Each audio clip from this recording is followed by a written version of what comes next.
This is the second part of a two-part Outdoor Swimmer magazine podcast with Simon Griffiths. Check out the first part of this podcast from wherever you get your podcasts. Simon has previously shared his personal journey and how the ideas of an open water swimming magazine came about, and how the world of outdoor swimming has changed in the times the magazine has been supporting the open water community. We rejoin the interview as Simon tells us about the future of swimming and new ideas for the magazine. So, have you noticed any changes in trends in the time that you've done, the 12 years? Yeah, lots. Yeah? I mean, because you think the water's the same. The water's the same. 11 years ago, 12 years ago, when I started the magazine, I think most of the people who were doing outdoor swimming there was a high proportion that were doing it because they were looking at the fitness and the training, and that sort of racing side. More people wearing wetsuits. It was very seasonal. There wasn't much someone's going to say, oh, but I was swimming outdoors in the winter in 1987 or whatever. There's always been a small group, the Serpentine Swimming Club has been there for like 150, yeah. So there has always been that hardcore, but the initial sort of growth and reignition of interest in outdoor swimming, I think a lot was driven by triathlon. Triathlon was, especially by developing wetsuits that you could comfortably swim in. Okay, that's interesting. I think that made outdoor swimming accessible to a lot of people that struggled with the cold. People like me, for one. The swimming in this country, even in the summer, if you want to do a long swim, it's just so much more comfortable. If you suffer from the cold in a wetsuit, it just makes it accessible. It does. Reduces the risk of hypothermia. So triathlon was, I think, really good for outdoor swimming because it developed kit that you could use to make swimming accessible to people that were not such strong swimmers either. The idea that triathlon brought people into swimming who had never considered swimming to be their sport, and they started doing it, and quite often, I used to be a triathlete, but now I just swim. I was a runner, but now I swim. Because they've come to swimming and they've discovered something they really like about it. So triathlon, I think, had that effect.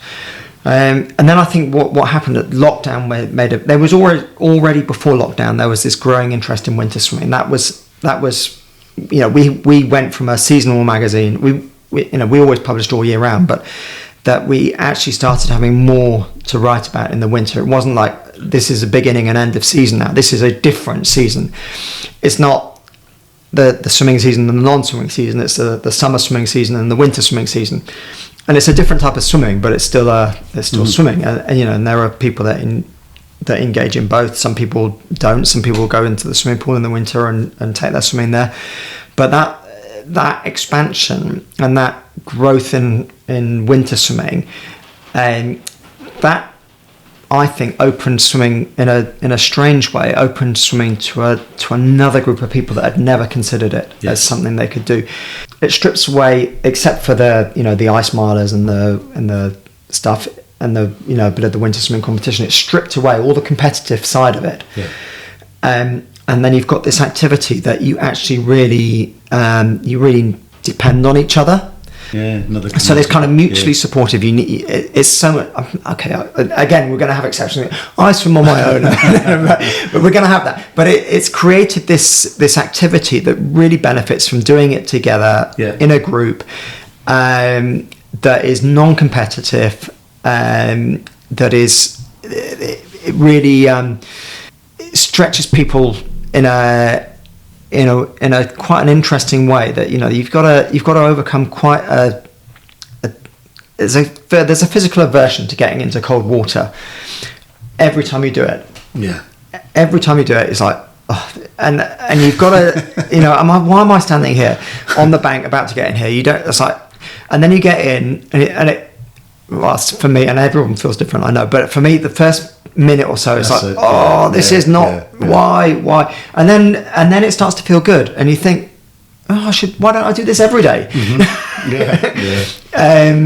So that barrier that you overcome, and you do it with other people, and you've overcome this barrier together, I think it's a real bonding thing. So that was growing before lockdown, and then I think lockdown really pushed a lot of people to try outdoor swimming for the first time. So we saw a big jump in interest in outdoor swimming. Unfortunately, it coincided with the time when a lot of our advertisers had to scale back, because the first lockdown, nobody knew what was going on. So we had to stop printing. So we couldn't really capitalise on that. We did pick up quite a lot afterwards. So I think there was a big jump at that time. And then when lockdown was over, there was quite a lot of demand for events and people trying events again. But then we had this funny sort of, are we still in COVID? Are we out of COVID? Can events go ahead? Are they going to be cancelled? We had things cancelled. So I think that was a really difficult time when people wanted to do the events, and then they spent money and the events were cancelled, and there's some they got part of their money back, or they didn't get their money back, and so there was there was a lot of uncertainty around what you could and couldn't do, or what you could be sure was going to happen. And so I think that was a difficult time for events, especially as they'd all had to cancel the year before. And so, they were rolling over places, they were providing events, the money had been spent the year before on setting things up for events that couldn't go ahead.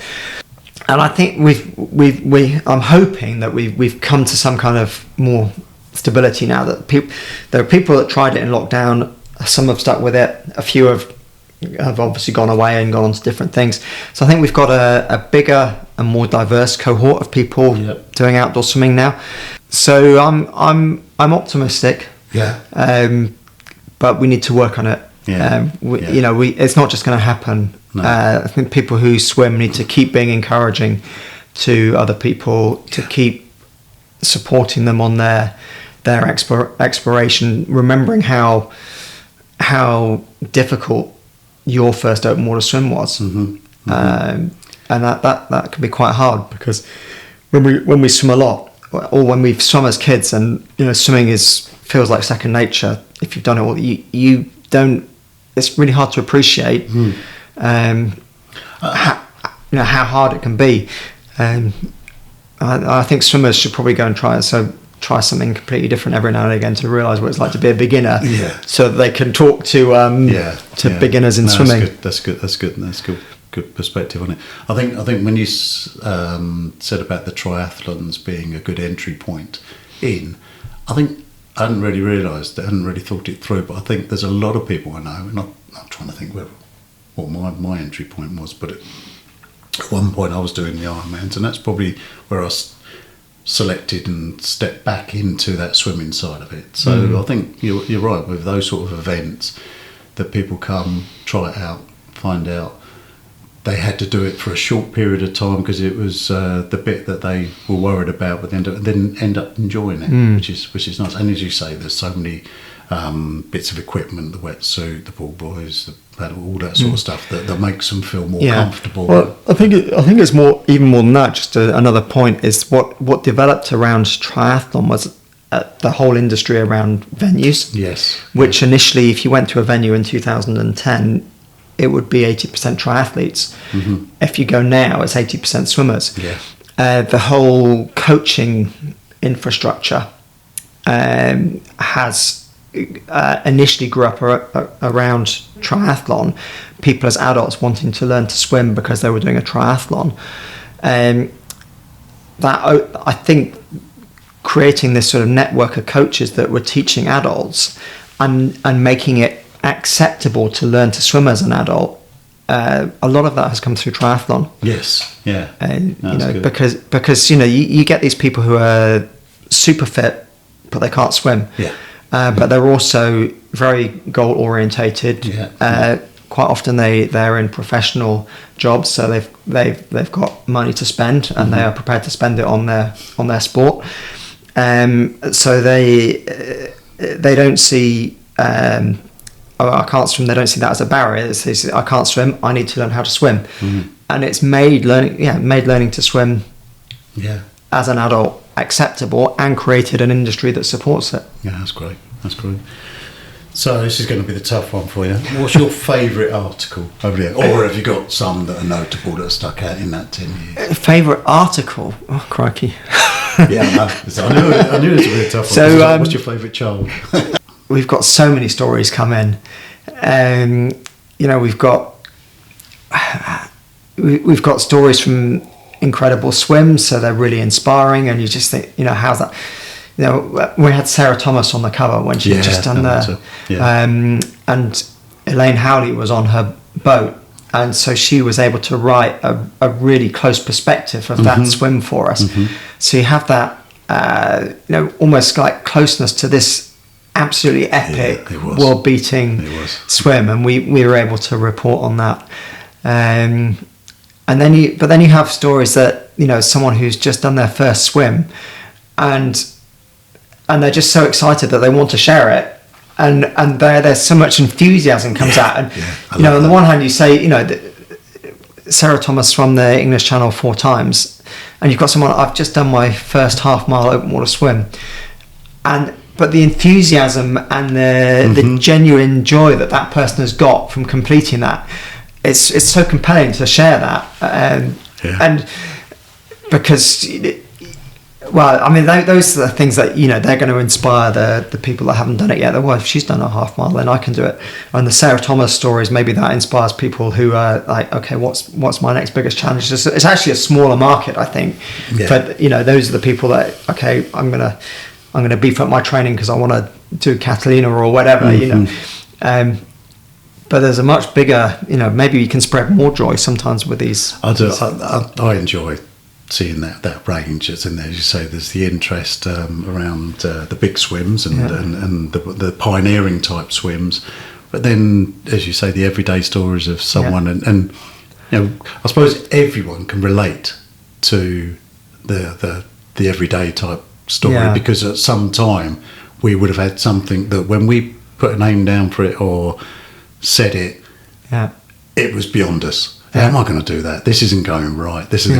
And then the joy of when you get to it, and it's too easy to discount it after you've done it, but there's that moment of, crikey, I've done it. I said I would, and I did it. And you can see it in people, and I love that part of the stories. We saw it while we were away, didn't we? Yeah. I mean, you had Andy Johnson who just flew.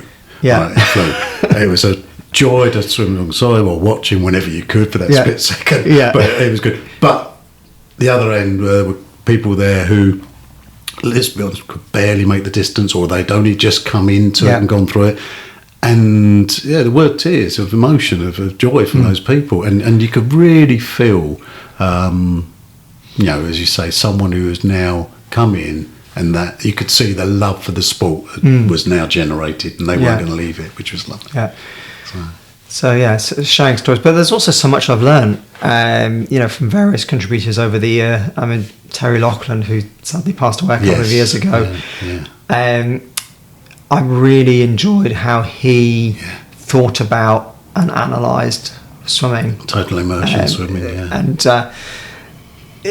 whether you agree with everything the way he broke it down and tried to make learning swimming as an adult accessible. I think he did a really good job of that. And Paul, who was at who was in Montenegro from Swim Smooth, Paul Newsom, back in the early days, he wrote a lot of content for us, and that, his approach to training is it's quite an exciting, fun approach to it. He's someone else that really thinks about the swimming and how different people might approach swimming in different ways. I really loved his swim types idea, and it's a bit of fun, but you can also kind of like, he's a that. So there's something, although it's a bit of fun and it's not 100% accurate, there is definitely something in it that makes you think, and it makes you think about your swimming, and if you're trying to help someone else swim, it helps you think about their swimming. So I really like that that people have done that, and we've had people writing about mental resilience, for example, and techniques that you can use if you're anxious before a swim, for example. How can you mentally prepare yourself to So there's so much that I've learned through publishing a magazine from all the different contributors. It just wouldn't be right to say that's my favourite. Okay, I'd like to push you, but I won't. I'm so disappointed you didn't put down this. The one that stands out, Mickey, is the one I wrote about you and your swims. But we'll let it go. We'll let it go this time. What's the future? What exciting projects you got? Where is it? Well, the magazine. What else you got coming in for it? What the idea is? What have we been working on? That you're allowed to say. Yeah, we've actually got a couple of team meetings coming up in the next few weeks to look at what we're going to do in 2024. I mean, it's not that long. It's only just over a year since Ella took over as editor. Right. And she made quite a few changes, put her own stamp and style on it. Mm-hmm. And what we've seen is that actually there are some people that really, really love what Ella's done. Mm-hmm. I think there are some bits that we used to do that we haven't done so much of recently, and I think this was partly through the pandemic. For example, there were no events, so our event coverage didn't happen. And you couldn't train because the pools were closed. So I think there's now people have come into swimming through the pandemic. They've done a couple of winters. They've explored it a little bit. I think there's a scope for almost a revival of some of this type of stuff we've done previously, and maybe we can just resurface it and share it in different formats. Content that we've previously published. We can reshare it digitally, for example. So we're looking into how we can do some of that. But I think there's people that have come into the sport recently that are looking for, okay, how can I now, what else can I do with this sport? Yeah. I've done the dipping. I really love that. I've tried the swimming in the winter. I've increased my distance, but what events can I do? And I'm really like the event we were on. Like this is partly inspirational for me that there's a global community of people who want to do challenging events, and I think we could do a bit more to support that community and engage with that community. So I'd love to do that, but it's quite difficult because these are people who really already know a lot about swimming. A lot of them, they're very experienced. Most of them have done more swims than me, have done bigger swims than me, know more about swimming than me. So I've got to find some really clever way of engaging with them and getting those people engaged in the content we produce. And there may be, we're a very traditional print magazine, although we have the online presence as well. And again, I don't know. I'm speculating, but I'm wondering if there's other formats that we can explore in terms of growing our audience. Okay. Well, and how do we keep producing content for the for the health benefit swimmers and the dippers and these real enthusiasts for cold water and that kind of I don't know how you describe it in a really nice way. It's a recreational swimming. How do we keep engaging with that? And I think we're engaging pretty well with that segment at the moment. And engage with the people that want to use swimming for fitness as well, and you use it for competition. It's a challenge to cater for that. As you said, there's so many different things people do in outdoor swimming now that to try to cater for them all is quite a balancing act. Well, it keeps a variety month after month, wouldn't it? It's on there. Which again, it's a monthly magazine, which you got quite a bit of content about to keep going for that, isn't it? It's quite an incredible achievement. And right at the beginning, I was like, my partner said to me, "What are you going to put in issue 2?" Because there is this idea that somehow you've said you can say everything about swimming in a single issue, but that's just not true. There's just so much that keeps coming up. There's so many subtleties and different swims, and I keep learning new things about swimming. I keep trying different things in my own swimming. See, that's the strange thing, is because I used to at the time get some running magazines and some triathlon magazines at the time, and in the end I found it was sort of like on a cycle. of stories. You know, coming back. You know, how do you feed? How do you, you know, get your best transition time and things like that. Yeah. I've never found that in your magazine. Yeah, which I think, you know, and I'm not just saying. I think that's you know, one of the things that Ella's really done well. Yeah, but all the way through, it's been great. I think there's so many personal stories in swimming. Yeah. You know, and I think you know some of the like the nutrition, basic training stuff, the safety stuff. There's kind of some evergreen content. Mm-hmm. So what we've tried to do is some of that. I'm going to give my book a plug. I'll put some of that in my book. Oh, right, okay, go on. Yeah, go on. Swim Wild and Free. I'll put the link in. You'll put the link in, obviously. Okay. But some of that we just put as evergreen content on the website. Right. So you know the basic safety advice is on our website. The dealing with cold water stuff is on our website. It's probably a little bit harder to find, but maybe we should resurface it. Some of the old training articles we've got in. So there's some of that kind of core stuff that you don't need to put in print every year because it's on our website and people can find it there. Yeah, that's good. So let's get on to you, a bit of travelling around. I know, and I'm plugging you here to try and find if there's anything you've done that I haven't done that interesting. I know you've travelled around quite widely. What would you say is your favourite swim place you've been to? You see, these favourite questions, I don't like them. My kids always ask, what's your favourite colour? And I no. Well, you don't even know your favourite colour, crikey. You know, I think everywhere's my favourite when I'm there. You're going to be a politician, aren't you? You're going to but you know, every place you go to is like, oh, this is the best place I've swum. Yeah. Give me a list then. So what have we done this year? So obviously we were in Montenegro, which was, you know, the swimming was just fantastic there. The organisation was brilliant. You know, it's a big budget event, but it really delivers. Where else have I swum this year? Oh, I can't even remember. What swim location then? Not just this year, anywhere. You know, a few weeks before Montenegro, it wasn't so, you know, so wide flung, but I was in Scotland. I swam in Loch Lomond. I love Loch Lomond. And it's just, you know, it's so different to Montenegro. And actually, all I did there was we swam around buoys in Loch Lomond, which you think, that's a bit dull, but it really wasn't. I kind of got into a rhythm. I knew exactly where I was on the swim. I knew exactly where it took away some. You know, on a long swim, you have this kind of this anxiety about when is this actually ever going to end.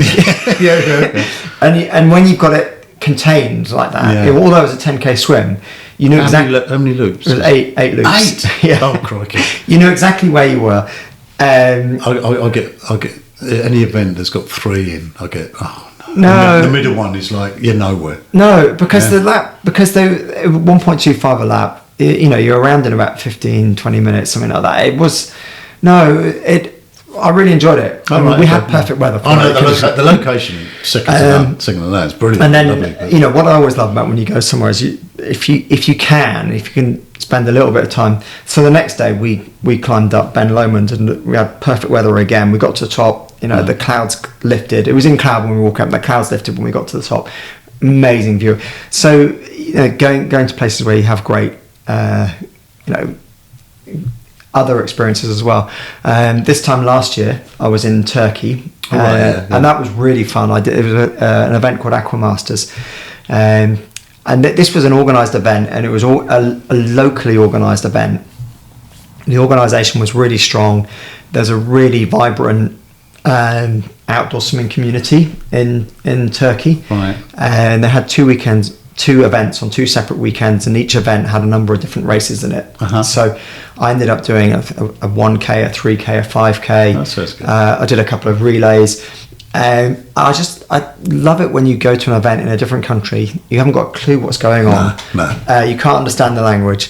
And this one was particularly good because it was over 2 weekends and there was a lot of events. You kept seeing the same people over and over again, and they kind of welcome you and embrace you into their community. Was it in a lake or in the sea? That was in the sea. What in the Bosphorus? In down in the Mediterranean. Down that end. So Bodrum and then Marmaris. Oh right, down that far. Yeah. So stunning locations, really nice swims, really super well organised, warm water. Bit different from Loch Lomond, I'd say. Yeah. Yeah. So a lot of Mediterranean. I mean, Mediterranean is this. So swim the island in Bejaji, Costa Brava. There's some lovely swimming there. I've done some really nice events there. So you got a few. There's loads. But you tell me my favourite. You put me somewhere. I said this is the best place I've been to, and then next week it'll be something else. Oh, I'm gonna have to get you a favourite on something. I can't think of any others. No. So, if you had to give a piece of advice to anyone who's looking to explore open water swimming, what would that be? I can't give you one piece. No, but for who? What type? So, like someone who's never done it before? Yeah, I would say that. And can they already swim? Yes, yeah. So they can swim. Right, let's set the scene then. So they swim, and they're not competitive in masters, but they're in a masters club. So they swim probably once, twice a week. Yeah. Not regularly, but in lanes that aren't the racing lanes, they enjoy it. And they're thinking, do you know what? I'd like to try this open water thing. So if they've got budget, I'd say sign up for a swimming holiday. Right. Okay. Yes. Go somewhere warm. Go somewhere where you don't have to worry about anything apart from swimming, because your food's going to be laid on, and you're going to be taken to the start. You're going to be picked up at the finish. You're going to have a guide there that will help. Be able to give you a little bit of tips and suggestions for swimming in open water. Obviously you could go somewhere cold, but I'd recommend going somewhere warm. A lot of these holidays are in nice, really. Warm places. So a swimming holiday would be, I think, it's a really nice introduction to outdoor swimming, because it's it's just they're just nice.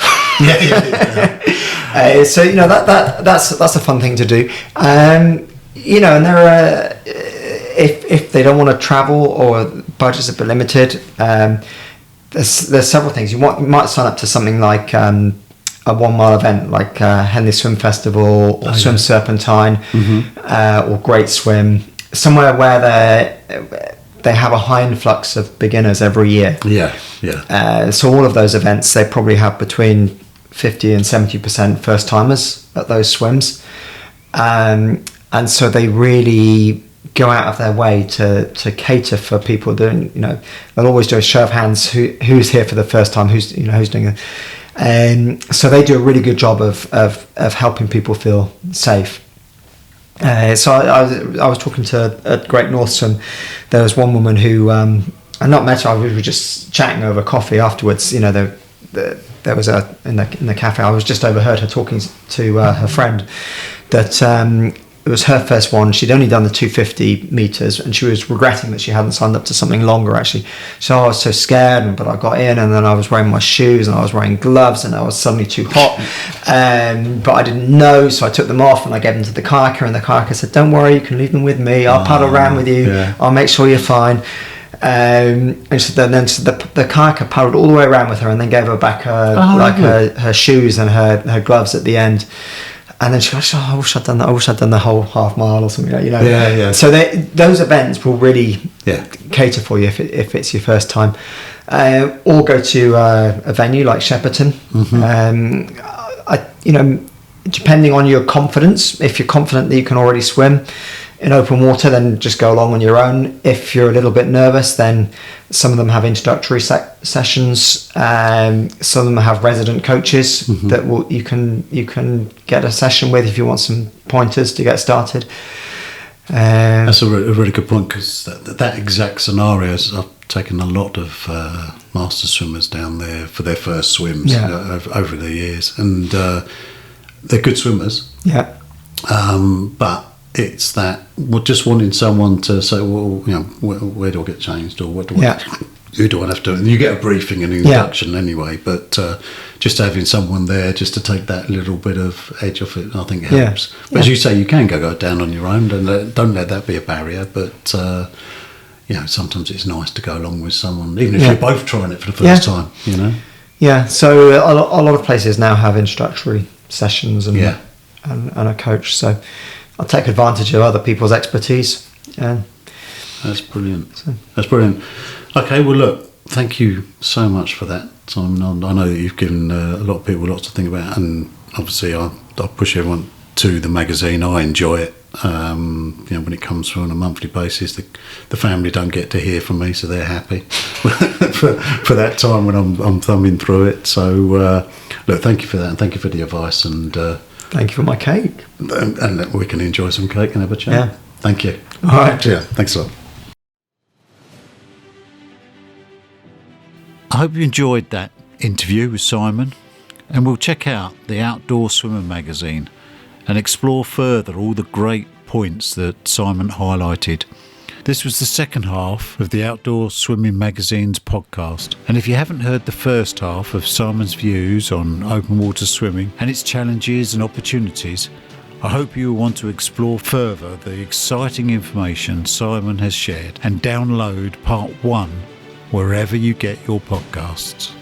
For me, Simon's enthusiasm for outdoor swimming shone through. He has seen it grow into many forms, and I can't think of anyone better than the Outdoor Swimmer magazine to promote the many aspects of the open water world. If you've enjoyed this interview, please leave us 5 stars, and please visit our website www.myswim.uk to see some of the artwork that accompanies each of these podcasts, and check out some of our other podcasts too. And until next time, thank you for listening.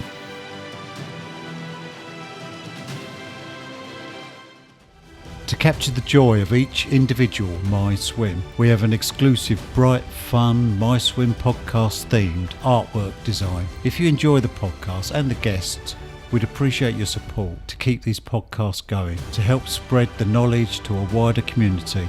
And please check out the designs on www.myswim.uk. Let us know what you want to hear about, and together let's build the community. We really want to positively celebrate and promote all aspects of aquatics, and particularly the mental health benefits that swimming can bring, and we'd love you to be a part of it.